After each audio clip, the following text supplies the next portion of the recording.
grilled roast beef, mozzarella cheese, and American cheese, all packed in one. Here we go.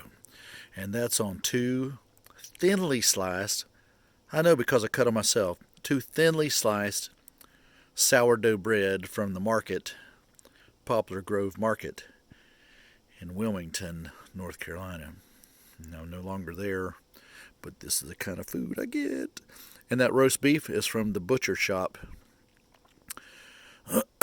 down the road. I don't remember the name of the town that we're in, but that's what it looks like, and I'm about to take a big old bite of that.